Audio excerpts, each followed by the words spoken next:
I've just watched an interesting documentary by the BBC entitled Bill Cosby, Fall of an American Icon.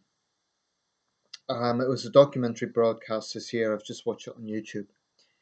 And I think it brings about a lot of interesting talking points around a wide range of issues, around, in my opinion, identity politics,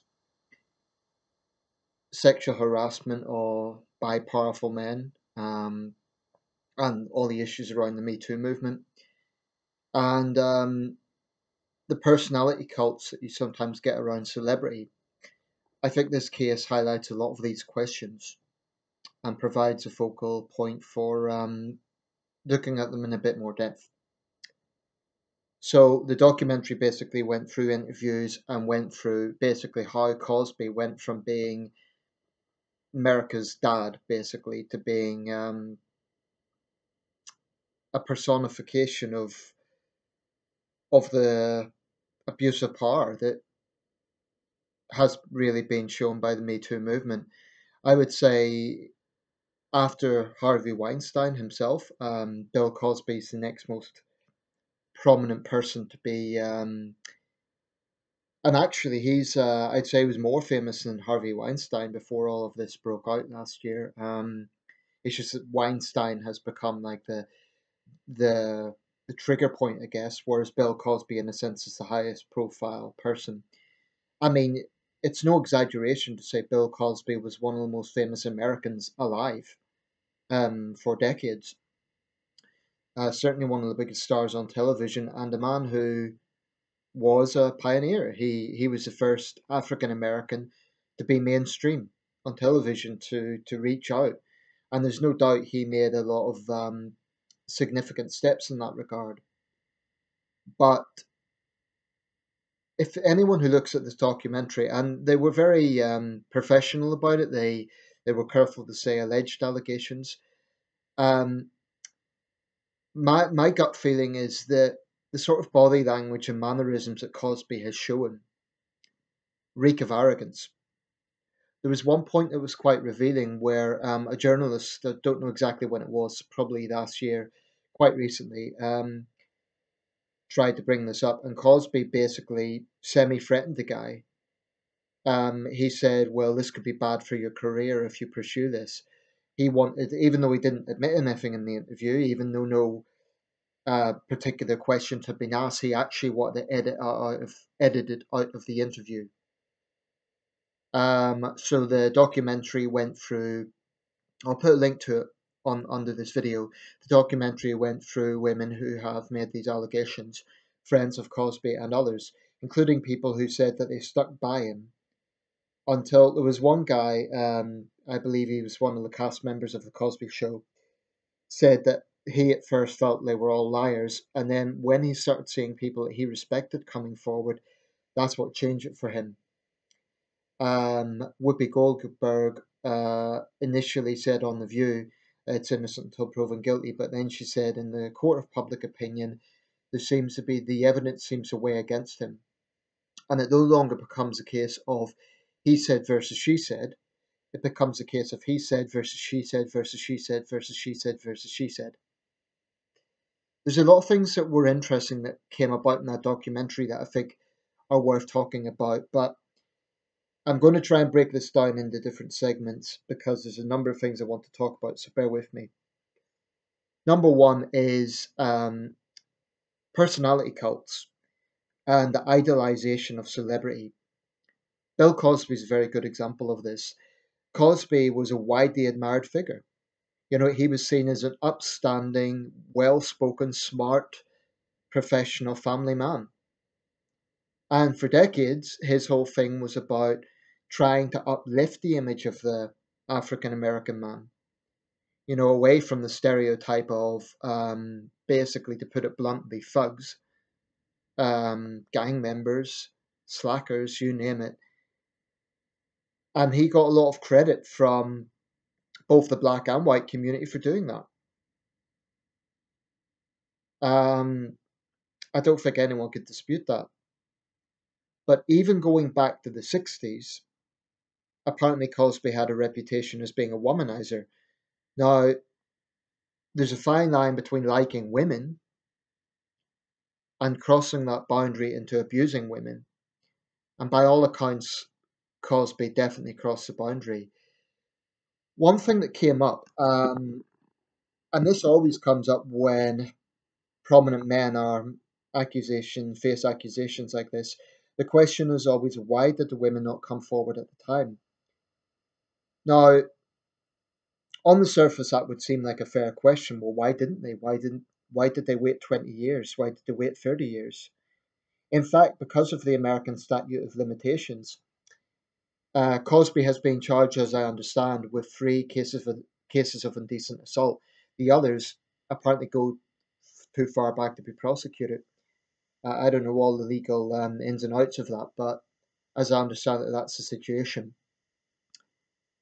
Anyway, apparently he always had something of a reputation, but that was kind of dismissed as, I guess, trivial.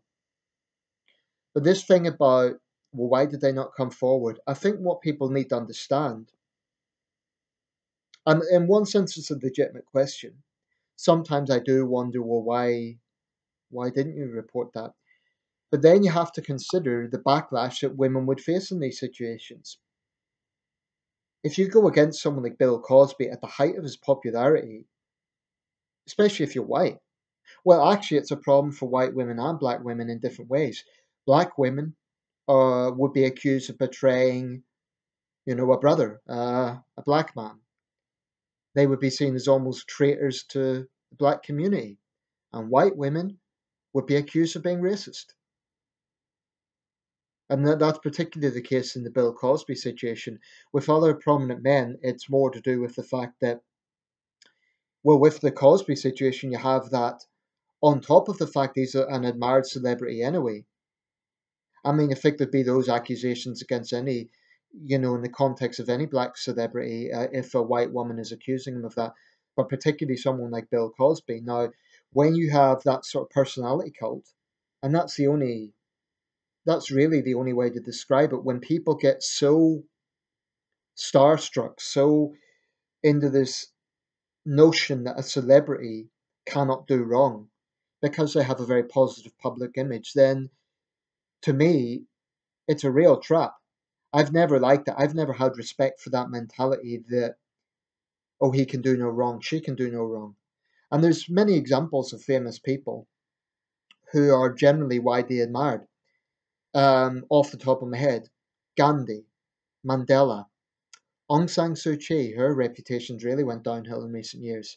Muhammad Ali, Martin Luther King, Winston Churchill, you name it. There's many people who are widely admired because of one particular thing or maybe several things. But when you scrutinize it deep enough, they all had a darker side. Um, I mean, Gandhi had racist views. Martin Luther King was said to be a womanizer.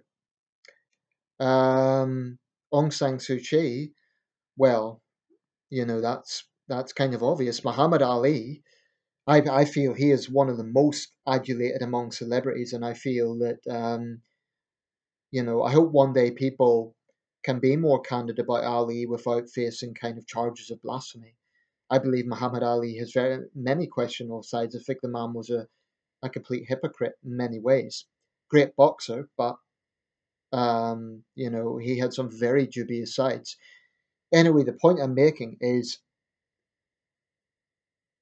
you you can think of anyone who is, I mean, you get situations where you get obviously dictators where people have no choice because they're sent to prison if they criticize, and you get situations like that in Thailand. And I don't want to go too far off on a tangent, but it's actually illegal to criticize the king, and you can get 15 years in jail if you do it, plus face angry royalist mobs.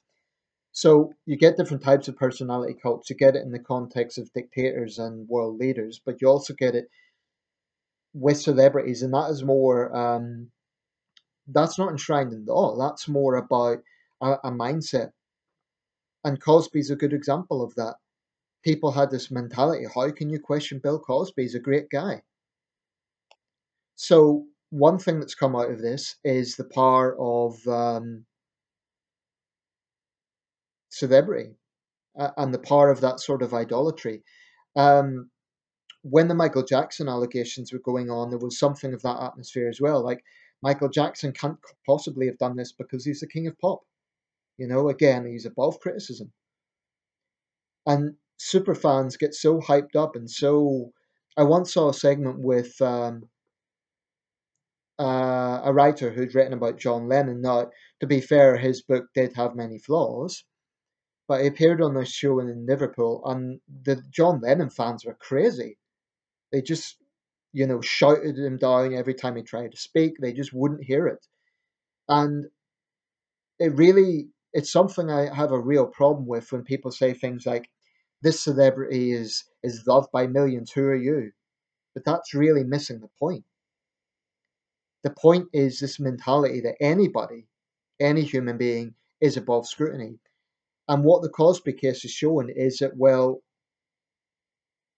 you know, it can anyone can have another side to them from that public image. Now, that doesn't mean he is 100% definitely guilty.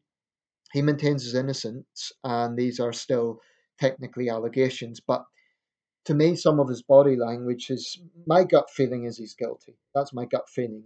I can't say he is, but just based on his mannerisms, based on his arrogant approach to it, based on the fact he threatens anyone who even asks questions, I think that's very dubious. But that idolatry of celebrities is something that really, really needs to be challenged. It's a mindset I have no respect for.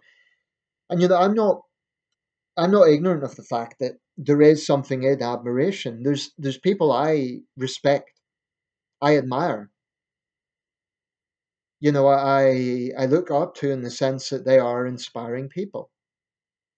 But I would never say that person is definitely 100% innocent because I happen to like them, you know? And that's the danger of super fandom, of getting into this trap of worshipping celebrity. And that's why when people attack women, like, why are you coming forward 20 years later, they're ignoring the fact that if those women did report it at the time, they would be immediately shouted down and denounced and told that they're liars, that they're gold diggers, that they're just in it for themselves, etc. Now that doesn't mean that never happens. There have been examples of women who lied. There have. But it's too much of a knee-jerk reaction by superfans, people who cannot comprehend that their idolized celebrity might not be quite as innocent as they think they are. Because they see the public image, they don't see that person in private.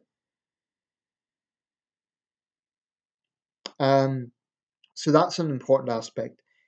Now, another aspect that can't be ignored is the aspect of identity politics. And there's an interesting side to this.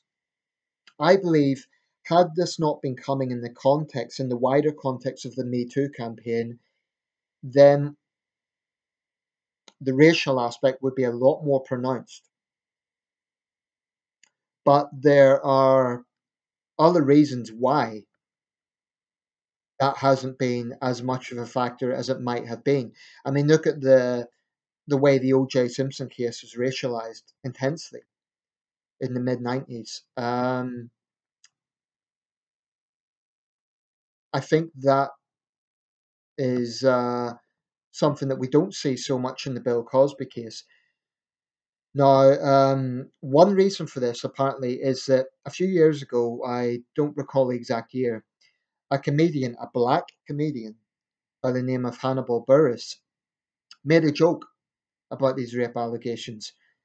As I understand it, he wasn't just being crude and tasteless. He was angry. He felt that Cosby, there was something going on. That's why he made the joke. Now, that was a game changer because apparently people then thought, well, this is a black guy saying it. And I think it was a case of some people within the black community were a bit tired of Cosby's hypocrisy. Here was a guy who was lecturing black America for decades, especially black men, to be upstanding citizens. Now, on one hand, you could say that was a good thing. But then, when the hypocrisy is exposed, I think people resonated with that. And to have a black comedian say that. But this is an aspect I find troubling. What the documentary highlighted was that had the comedian been white, then people would have said it's racist. Now, this is why I despise identity politics. Let's imagine the victims have been solely white. As it turns out, they weren't. There were black women as well who have been abused by Cosby. But let's say the victims were only white. You can almost be certain that there would then be allegations, oh well, these women are racist. Or it's part of a racist conspiracy to bring down a respected black man. And I think that's a sad testament to the fact of how deeply divided America still is on racial issues. It's this absurd idea that because he's black, he therefore it must be racist. That mentality is regressive and very problematic because it basically means that where you do have guilty black men, they could potentially get off the hook because of this fear of being charged with racism. So that would then lead to the women being smeared as racist. Now, that hasn't quite happened in this case, but it's only because that comedian was black and because some of the victims were black. I think that's really unfortunate. And people were saying, oh, but it's a good thing he was black and the comedian, and it's a good thing, and it would be different if it was. It shouldn't be. It shouldn't be. I find that really unfortunate, and it's an aspect I found quite striking. I'll put a link, like I say, to the documentary in this. Um, yeah, that's just really. I do think you can get examples of certain African Americans who might do things that are dubious and then hide behind, oh, it's because I'm black.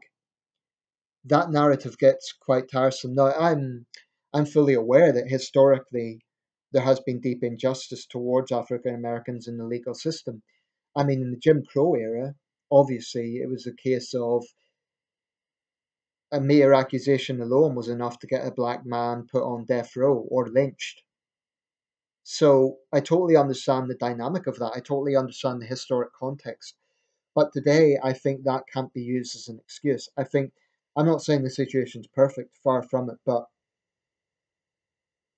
I think the only way America moves forward on the race issue is if people stop looking through the prism of race, stop looking at it as Bill Cosby, the black man, rather than Bill Cosby, the powerful celebrity who abused his position. So to me, that's a really important aspect. Now, I mentioned the Me Too movement.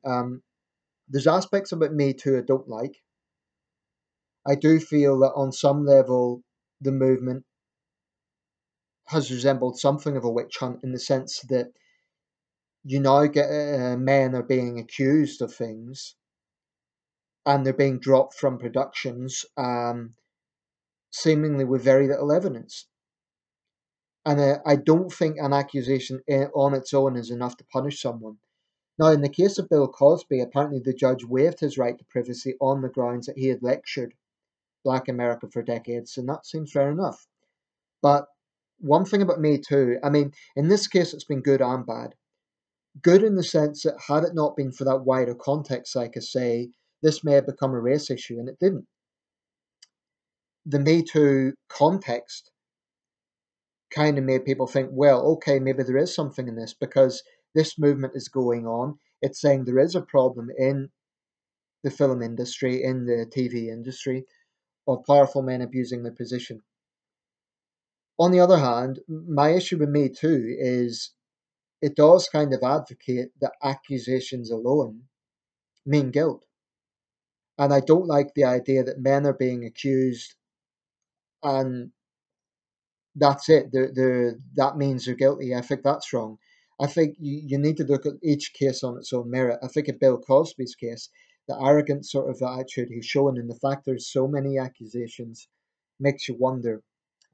But in other cases, I think they're a bit more dubious. Um,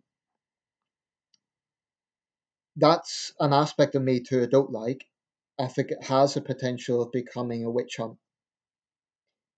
Also, another thing about Me Too I don't like is it can create a situation potentially where we're not just talking about sexual assault and rape and those very serious problems, but it could lead to a situation where men are actually reluctant to even compliment a woman because the way some people are promoting Me Too, it's not just about sexual assault and rape, which are very serious problems, but they're now talking about the very way men communicate with women. And I do think there's going to be a big sea change in that. Men are going to be frightened to flirt with women. I think I can see those sort of side effects coming out of Me Too. To me, that's not a good thing. Not a good thing at all. I mean, in the UK, we had a case where a politician put his hand on a journalist's knee years ago. Neither the journalist, well, the journalist didn't think it was an issue at all. And an inquiry was opened up into that. I believe it was former Defence Secretary Michael Fallon.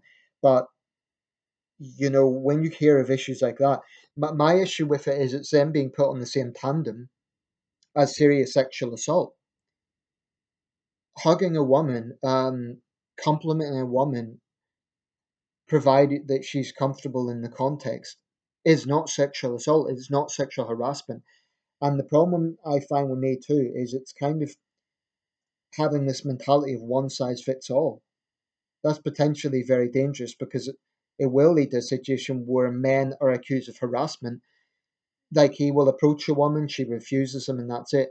Um, I mean, are we going to have a situation where men can't even approach women to ask them on a date, given that men are expected to make the first move? I mean, I think that's potentially a side effect coming out of this. Now, if you're a feminist and you're really pro Me Too, don't get me wrong.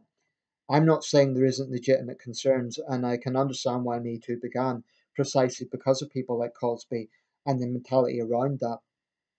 So I still think there's some justification for Me Too. I just think we need to be wary of some of the way it's being promoted. That's all.